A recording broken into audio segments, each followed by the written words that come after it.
Hey everyone, you are watching NEET series of Mindsmine tutorials and our today's topic is systematics. So let's get started. The first question here is the statement जो इसका है वो देखते हैं. The term new systematics was introduced by, जो term थी new systematics जिसको हम नियो सिस्टमैटिक्स या फिर बायो सिस्टमैटिक्स भी कह सकते हैं, उसको जो इंट्रोड्यूस करने वाले साइंटिस्ट थे उनका नाम क्या था? Bentham Hooker, Linnaeus, Julian Huxley या फिर ए.पी. डेकेंडोल. तो जो सही आंसर होगा वो होगा जूलियन हक्सले, जो कि सी ऑप्शन है. सर जूलियन हक्सले उनको कहते हैं पूरी तरीके से. 1940 की बात थी जब उन्होंने जो टर्मिनोलॉजी थी न्यू सिस्टमैटिक्स की उसको प्रपोज किया था, और उन्होंने जो सारे कैरेक्टरिस्टिक्स होते हैं ऑर्गेनिजम्स को उसको कंसिडर करते हुए ये सिस्टमैटिक्स जो ब्रांच थी उसको बनाया था. उन्होंने साइटोटैक्सोनॉमी, कीमोटैक्सोनॉमी, न्यूमेरिकल टैक्सोनॉमी और जो एक्सपेरिमेंटल टैक्सोनॉमी होती है इन सबको जो कहना चाहिए अकाउंट में लेते हुए इस सिस्टमैटिक्स को तैयार किया था. नेक्स्ट क्वेश्चन देखते हैं. स्टेटमेंट है नेक्स्ट क्वेश्चन की. Static concept of species was put forward bye, जो स्टेटिक कंसेप्ट होता है स्पीशीज का उसको सबसे पहले देने वाले साइंटिस्ट कौन थे? डेकनडोल, थियोफ्रेस्टस, लीनियस, डार्विन. ये थोड़ा इंपॉर्टेंट क्वेश्चन है तो ध्यान से समझ लिए. तो स्टेटिक कंसेप्ट जो था स्पीशीज का उसको देने वाले साइंटिस्ट का नाम लीनियस था. बहुत सारे बच्चे डेकनडोल में कंफ्यूज होते हैं, लेकिन उनको देने वाले सही जो साइंटिस्ट थे वो लीनियस थे. और उन्होंने अपनी बुक जो कि सिस्टेमा नेचुरे थी, सिस्टेमा नेचुरे, उसके अंदर सबसे पहले इस बारे में हमें बताया था. सिस्टेमा नेचुरे के अंदर उन्होंने इसको स्टेट किया था. और जो कंसेप्ट होता है स्पीशीज जो स्पीशीज का ये जो स्टैटिक कंसेप्ट होता है कहना चाहिए उसको जो कहना चाहिए उसका पूरा बेस है, जो बेस है उसका वो मॉर्फोलॉजी पे होता है. तो वो भी हमें पता होना था. थर्ड क्वेश्चन को देखते हैं. यहाँ पर थर्ड क्वेश्चन का जो स्टेटमेंट है यहाँ पर की classification given by Bentham and Hooker is, जो क्लासिफिकेशन बेंथम एंड हुकर ने दिया था वो कैसा था? आर्टिफिशियल, फाइलोजेनेटिक, नेचुरल या फिर न्यूमेरिकल. तो उन्होंने जो क्लासिफिकेशन दिया था वो नेचुरल सिस्टम क्लासिफिकेशन का दिया था. जो बेंथम थे उनका नाम जॉर्ज बेंथम था, और जो हुकर थे उनका पूरा नाम जोसेफ डाल्टन हुकर था. और उन्होंने जो नेचुरल सिस्टम था क्लासिफिकेशन का उसके अंदर हमें ये भी बताया था कि जो टेक्सोनोमिक पोजीशन होती है या फिर increased amount of information available होती है किसी भी ग्रुप की, वो सबको लेते हुए इस क्लासिफिकेशन को तैयार किया जाता है. फोर्थ क्वेश्चन देखते हैं. स्टेटमेंट है फोर्थ क्वेश्चन में.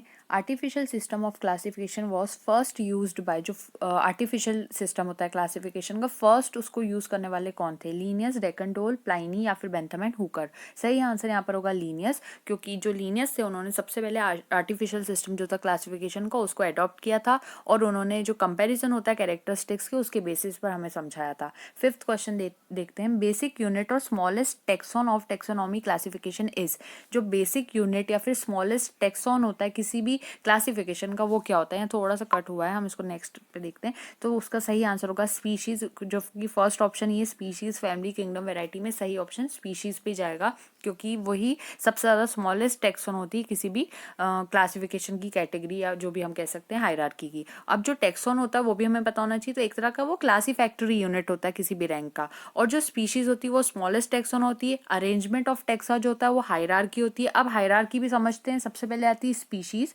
स्पीशीज के बाद जो चीज़ आती है वो होती है जीनस, जीनस के बाद जो आती है वो होती है ट्राइब, ट्राइब के बाद आती है फैमिली, और फैमिली के बाद ऑर्डर, और लास्ट में जो चीज़ है यहाँ पर आएगी क्लास. लेकिन ये जो होता है ये स्मॉलेस्ट टेक्सॉन होता है जो कि स्पीशीज कहलाता है. सिक्स्थ क्वेश्चन देखते हैं. स्टेटमेंट कुछ इस तरह है. Linnaeus evolve a system of nomenclature called, जो लीनियस से उन्होंने जो सिस्टम इवॉल्व करा था वो किस तरह का था? मोनोमियल, बाइनोमियल, वर्नैक्युलर या फिर पॉलिनोमियल. सही आंसर है यहाँ पर बाइनोमियल. तो लीनियस ने बाइनोमियल नॉमेनक्लेचर जो था उसको कहना चाहिए इवॉल्व करा था. वो जो कैरोलस लीनियस उनका पूरा नाम होता है, एक तरह के वो स्वेडिश बॉटनिस्ट थे, वो भी हमें पता होना चाहिए. अब उन्होंने क्या करा था, जो बाइनोमियल नॉमेनक्लेचर था उन्होंने बताया था किसी भी स्पीशीज का जब भी हम नाम रखेंगे तो उसके दो पार्ट्स होंगे. जो पहला पार्ट होगा हम उसको जीनस के थ्रू शो करेंगे, और जो सेकंड पार्ट होता है हमारा हम उसको स्पीशीज के थ्रू शो करते हैं. स्पीशीज को हम स्पेसिफिक एपिथेट भी कह सकते हैं. तो यहाँ सही आंसर सी ऑप्शन था बाइनोमियल. सेवेंथ क्वेश्चन देखते हैं. स्टेटमेंट है उसकी. अ टेक्सॉन इज, टेक्सॉन क्या होता है? A group of related families, a group of related species, a type of living organisms या फिर a taxonomic group of any ranking. तो सही आंसर यहाँ पर होगा D option, a taxonomic group of any ranking, क्योंकि जो टेक्सॉन होता है वो किसी भी टेक्सोनॉमिक ग्रुप की रैंक होता है. तो यहाँ पर डी ऑप्शन सही है. एट्थ क्वेश्चन को देखते हैं.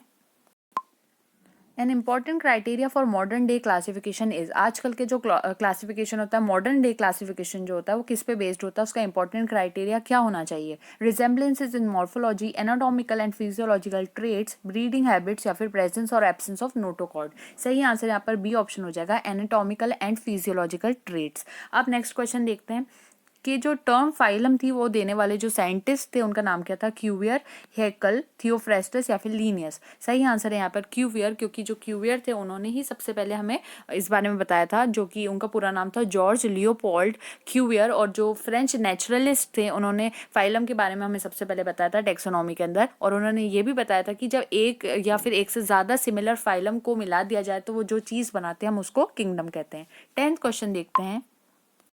10 क्वेश्चन की स्टेटमेंट है, sequence of taxonomic categories is, जो सीक्वेंस होती है टेक्सोनॉमिक कैटेगरी की वो क्या हो सकती है? Phylum, tribe, order, family, genus, species, जो कि बिल्कुल नहीं हो सकती, ट्राइब नहीं आता फाइलम के बाद। नेक्स्ट ऑप्शन देखिए, division, class, family, tribe, order, genus, species, ये भी नहीं हो सकती, क्लास के डिवीजन के बाद क्लास, फैमिली ऐसा कुछ नहीं बन सकता। फिर division, class, order, family, tribe, genus, species, या फिर phylum, order, class, tribe, family, genus, species. सही आंसर यहाँ पर जो होगा वो सी ऑप्शन हो जाएगा। हम इसको फिर से देखते हैं, सी ऑप्शन, जो कि division, class, order, family, tribe, genus, species होगा, क्योंकि डिवीजन को हम फाइलम भी कह सकते हैं, और जो करेक्ट सीक्वेंस होता है टेक्सोनॉमी का उसमें फाइलम के बाद क्लास, फिर ऑर्डर, फिर फैमिली, ट्राइब और जीनस और स्पीशीज, इस तरीके से उसका पूरा वो रहता है, मतलब सीक्वेंस रहता है। 11th क्वेश्चन को यहाँ पर देखते हैं, बाइनोमियल नोमेनक्लेचर मीन्स, जो बाइनोमियल नोमेनक्लेचर होता है उसका मतलब क्या होता है? One name given by two scientist, one scientific name consisting of a generic and a specific epithet, या फिर two names, one latinized other of a person, या फिर नन ऑफ द अबव। तो यहाँ जो सही आंसर हो जाएगा वो बी ऑप्शन होगा, one scientific name consisting of a generic and a specific epithet. फिर 12th क्वेश्चन को देखते हैं।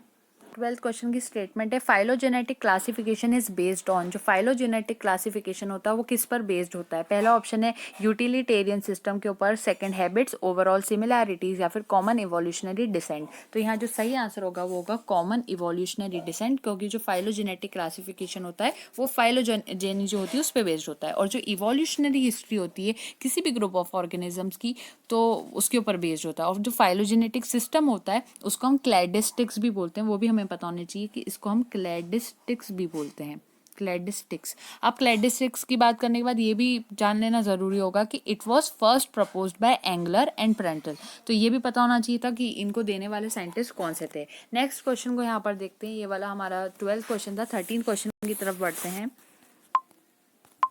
13 क्वेश्चन की स्टेटमेंट है, binomial nomenclature consisting of two words, ऐसा बाइनोमियल नोमेनक्लेचर जिसमें दो वर्ड्स हो तो वो क्या होगा? Genus, species, order, family, family, genus, species, variety. सही आंसर होगा जीनस एंड स्पीशीज।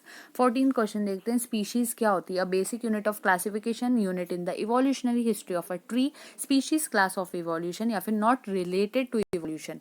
सही आंसर यहाँ पर होगा basic unit of classification. Species बहुत ज़्यादा बेसिक यूनिट होती है किसी भी नेचुरल पॉपुलेशन की, या फिर ग्रुप ऑफ नेचुरल पॉपुलेशन जो कि इंडिविजुअल से बनाई होती है, उसको जेनेटिकली डिस्टिंक्ट और रिप्रोडक्टिवली आइसोलेटेड करने के लिए भी स्पीशीज ज़रूरी होती है। तो स्पीशीज के ये इंपॉर्टेंट पॉइंट होता है कि वो बेसिक यूनिट होती है क्लासिफिकेशन की, साथ में वो लोवेस्ट टेक्सोनॉमी कैटेगरी का पोर्शन पे भी आती है।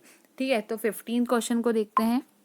15 क्वेश्चन की स्टेटमेंट है, taxonomy without phylogeny is similar to bones without flesh is the statement of. Taxonomy phylogeny के बगैर ऐसा है जैसे कि बोन्स विदाउट फ्लैश। तो ये वाला जो स्टेटमेंट था उन्हें देने वाले साइंटिस्ट कौन थे? ऑसवेल्ड टिपो, या फिर जॉन हचिनसन, ताक्ता जान, या फिर बेंथम एंड हुकर। तो यहाँ से जो सही आंसर होगा वो सी ऑप्शन होगा। ताक्ता जान जो थे उन्होंने सबसे पहले इस बारे में हमें बताया था 1967 में, उन्होंने टेक्सोनॉमी को फाइलोजेनी से लिंक किया था और कहा था कि ये ऐसा है कि जैसे बोन्स विदाउट फ्लैश। ठीक है, तो अगर मतलब जो अगर टेक्सोनॉमी होगी विदाउट फाइलोजेनी ऐसी जैसे कि bones without flash. 16th question देखते हैं। स्टेटमेंट है, the closely related morphologically similar sympatric populations but reproductively isolated are designated as। ऐसे closely related morphologically similar sympatric populations जो कि reproductively isolated हो वो कौन से हो सकते हैं, क्लाइंस, क्लोन्स, डीम्स या फिर सिबलिंग स्पीशीज। तो हम उनको नाम देंगे सिबलिंग स्पीशीज, क्योंकि सिबलिंग स्पीशीज जो होती है ट्रू स्पीशीज होती है which do not interbreed, but हम ऐसा कह सकते हैं कि अदरवाइज उनको डिफिकल्ट रहता है सेपरेट करना on the basis of morphological characters alone. ठीक है, तो ये वाला पूरा उसका पोर्शन था। 17 क्वेश्चन को देखते हैं। One of the following is a link between plant and animals. मैं उसको पहले यहाँ पर नोट कर चुकी हूँ, इसलिए थोड़ा सा यहाँ पर ऑलरेडी रिटन पोर्शन दिखाई दे रहा है। तो क्या हुआ था कि जो पहली लिंक होती है जो प्लांट्स और एनिमल्स की होती है उसको क्या नाम देते हैं? ऑप्शन से यूग्लिना, पैरामीशियम, बैक्टीरिया या फिर ट्राइकोनिम्फा। सही आंसर यहाँ पर होगा यूग्लिना, क्योंकि जो प्लांट्स और एनिमल्स की कनेक्टिंग लिंक होती है उसका नाम होता है प्रोटिस्टा, और प्रोटिस्टा के अंदर जो चीज़ आ जाती है वो होती है यूग्लिना। इसलिए यहाँ जो सही आंसर होगा वो होगा यूग्लिना। अगर हम चाहते हैं, अगर आप लोग चाहते हैं कि मैं कनेक्टिंग लिंक्स जो होती है पूरी हमारी जूलॉजी बॉटनी में कॉमन, तो वो बताऊँ तो उसके लिए आप मुझे कमेंट सेक्शन में बताइए, तो मैं उसकी भी एक अलग से सेपरेट वीडियो बनाऊंगी जिसमें हम कनेक्टिंग लिंक्स देख सकते हैं पूरी बायोलॉजी में, जो कि नीट के लिए इंपॉर्टेंट होती है।